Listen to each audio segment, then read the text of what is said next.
para umasenso tayong lahat sa buhay. May alam akong isang napakadaling negosyo na mabilis magpapaangat sa atin.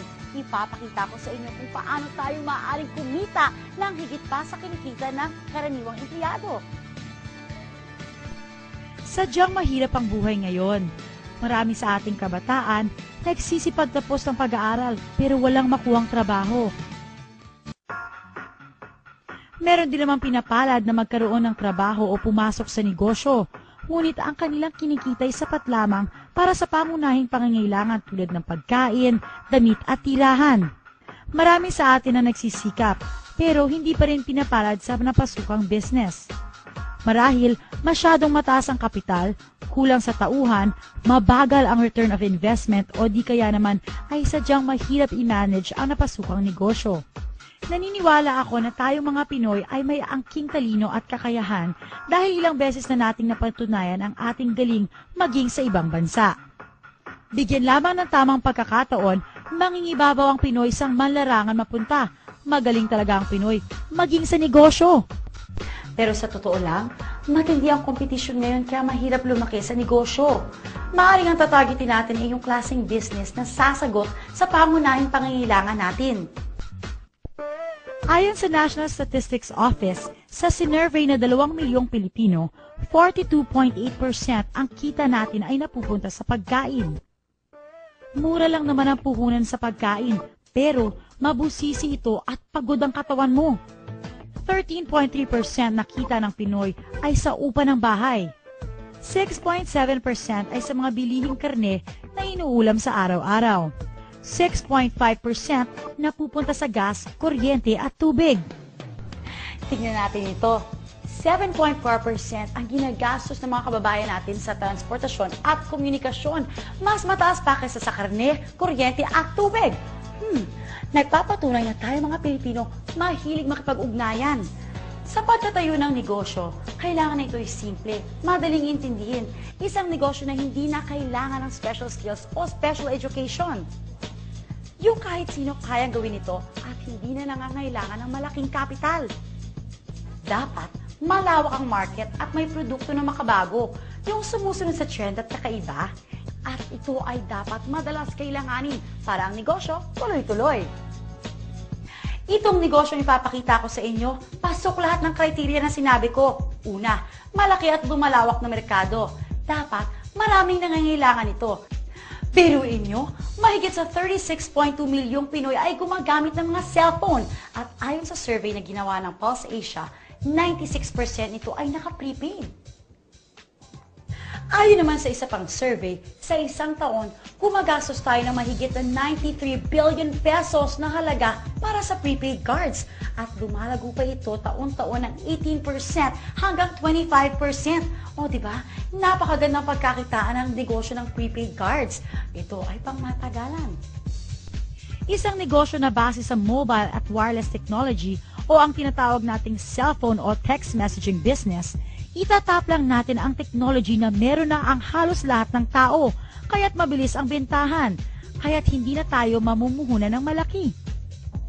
Pangatlo, ito ay unique, pambihira. Isang m-commerce o mobile commerce ang nag-concentrate sa prepaid at microtransactions. Kumbaga, hindi pa nagagamit ng customer niyong produkto, binayaran na niya. Mas binabilis niyo pa ang pagbili dahil ngayon, pwede pa ang tingi. Napansin niyo ba na dalawa sa pinakamalaking kumpanya ngayon na patuloy sa paglago ay nasa negosyo ng wireless technology? Pinatutunayan ng kanilang tagumpay na ang e-loading ay tinatangkilik ng marami.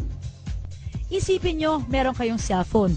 Tuwing gagamit kayo nito, lumalabas ang pera nyo. Hahayaan na lang ba natin na manatiling puro gastos ang pagkakaroon ng cellphone samantalang pwede naman pala itong pagkakitaan? Ito ay consumable. Maaari nating ibenta sa isang tao ng paulit-ulit. Dahil ang mga Pinoy ay malakas kumonsumo ng load, sigurado ang kita dito. Meron pang programa para kumita ang mga subscribers ng pantay-pantay. Mauna man sila o dumating na tayo sa kalagitnaan, may pagkakataon pa rin tayo makipagsabayan sa kitaan. Kinikilala ng Portal Innovations ang lumalaki at patuloy na paglago ng market ng prepaid business. Kaya naman, tinutugunan nila ang pangangailangan nito.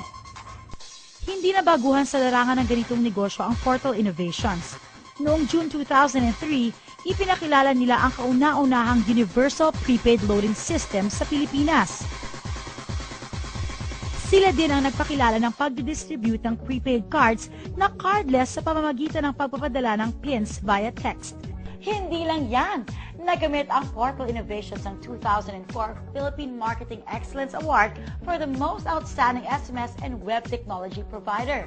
August 2004 nang ilinunsad ng Portal Innovations ang isa sa pinakabagong programa nito, ang Load Extreme. Ano ba ang Load Extreme? Ang Load Extreme ay isang paraan ng pagninegosyo na pwede kang magbenta ng iba't ibang prepaid products gamit ang inyong cellphone o computer. Bakit dapat piliin ang Load Extreme system? Hindi nyo kailangan ng malaking kapital.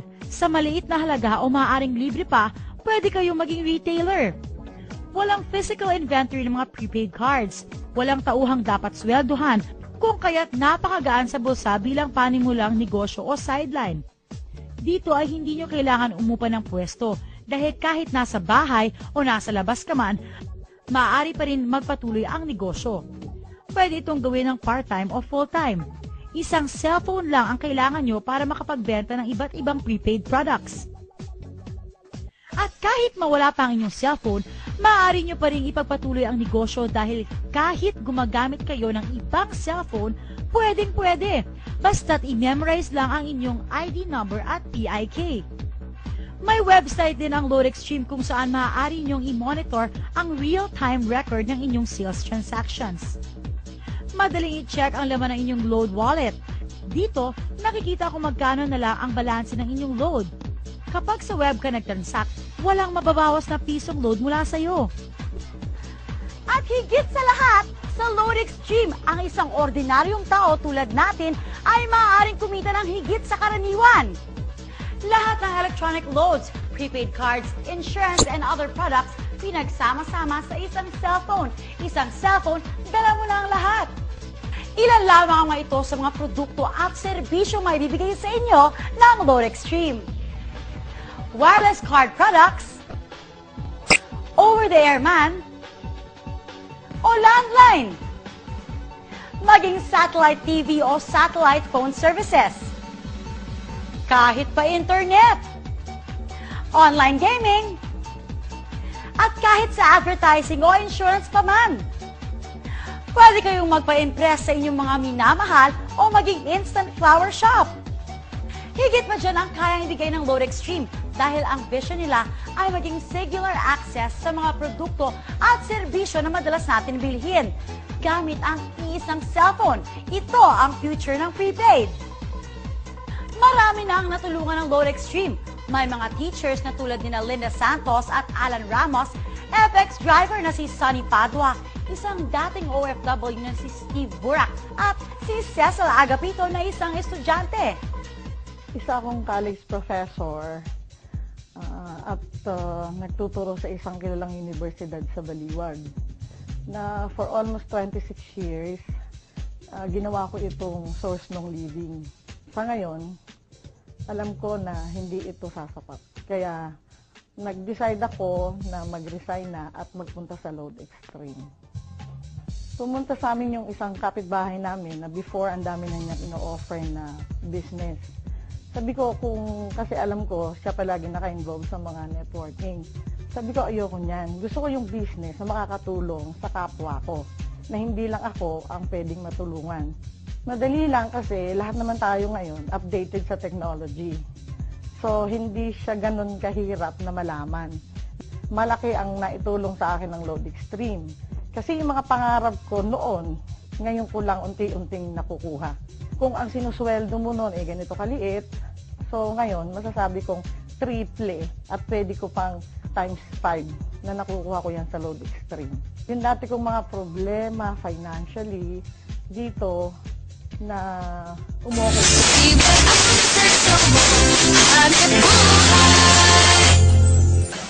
Pagdating naman sa mga negosyong may kinalaman sa teknolohiya, hindi rin nagpapahuli ang mga Pinoy. Tulad ng mga cellphone reloading station na talaga namang connect na connect sa kanilang mga suki. Sa panahon ngayon, Isa na nga sa pangunahing pangangailangan natin, ang cellphone. Kaya dapat lagi itong may load. At dito nakasilip ng pagkakataon ang iba nating mga kababayan para kumita. Ang V-Mobile, nakaisip ng paraan kung paanong sa pamamagitan lang ng isang telepono at isang SIM card, maaari nang makapagbenta ng load ng kahit anong network. Ang kaibahan nitong V-Mobile, gamit mo yung cellphone mo, makapagbebenta ka ng lahat ng klase ng prepaid, cards at saka electronic, para magkaroon ka ng negosyo. Taong 2008, nang simula ng V-Mobile ang negosyong ito. Ang sistemang gamit nila, all-in-one load service, kaya one-stop shop ang kanilang serbisyo. Kailangan mo rito, at least meron kang cellphone, meron kang maliit na puhunan, hindi mo kailangan ng malaki, although pwede rin maging malaki ang puhunan mo. Yan ay depende sa kung plano mo sa negosyo. Kung gumagamit ka ng internet, napakasimple lang gagawin mo. Punta ka sa aming www.loadextreme.ph. Tapos pag nakita mo na itong website nito, diba, yung online loading, kiklik mo, lalabas dyan yung aming dialog box. I-enter mo yung account mo, papasok mo. So, in this case, pipiliin ko na lang, papasok ko yung aking sikretong PIK. Tapos mamimili ako ng produkto. Tapos, lalagay ko yung cellphone number. Kiklik mo ngayon yung send load. Pag okay natin, yun na. Pero paano ka nga ba kikita sa negosyong ito? Halimbawa, may magpapaload sa iyo ng 100 pesos. Ang mababawas ng load wallet mo ay 90 pesos lang. Ibig sabihin, may 10 piso kang kita sa bawat 100 na i-reload mo sa iyong customer. Kung kumikita ka ng 100 pesos kada araw sa pagre-reload, sa loob ng isang buwan, may kita kang 3,000 piso. Anip, tulad ni Peewee, na nakatuwaan lang daw noong una ang reloading business. Kasi nagulat kami, nung nag-start kami noon, magbabarkada lang kami. So every night magkakasama kami. Nakakatuwa. Nung 5 lang kami nagsimula, 5 members na kami. Kapatid ko, mga barkada ko. Tapos yung nagulat ako, yung 5 tao nagsimula niya. Ngayon, ano na kami, almost 100,000. So actually, nag-drag pa siya ng 100,000 members. Ngayon, sa simpleng pagpindot-pindot lang daw niya ng cellphone, kumikita raw si Peewee ng mula 1,000 hanggang 5,000 piso kada linggo. Ano pang hinihintay niyo mga kapartner? Oras na para ang hilig niyo sa paggamit ng cellphone, pakinabangan niyo rin at maging isang maliit na negosyo. Ang background ko po ay registered nurse at licensed broker. Before po, meron po kaming traditional na business, ang computer shop. Noong una, tama, okay lang din po yung kinikita, pero later on, sa dami nakakompetensya sa labas, naghanap kami ng alternative na pagkakakitaan. Kaya noong June 2009, na-introduce sa amin ni Upline Dario Gurion ang B-Mobile. Dahil po sa B-Mobile, ginawa po namin B-Mobile, one year na po kami may dito. Nagkaroon po kami ng sariling bahay sa Makati at saka meron po kami isang paupahan na nagpaparental po kami ngayon. Ngayon ho, kahit may pamilya na ho ako, yung family ko po, natutulungan ko po sila pagdating ho sa financial. At ang maganda rin po dyan, yung kanilang panghanap buhay ho, nabibigyan ko po sila ng isa pang magandang hanap buhay. So, yun ho ang ginawa po sa amin ng B-Mobile. Lumaki po ako sa B-Mobile, kaya po ako lumaki dyan dahil at syempre, pag i-sinishare ko ho itong business ng B-Mobile, sinasabi ko ho kung ano po ang opportunity na meron ho sa B-Mobile na pwede rin po nila makuha, kung ano po yung mga gusto nila makuha para sa pamilya ho nila.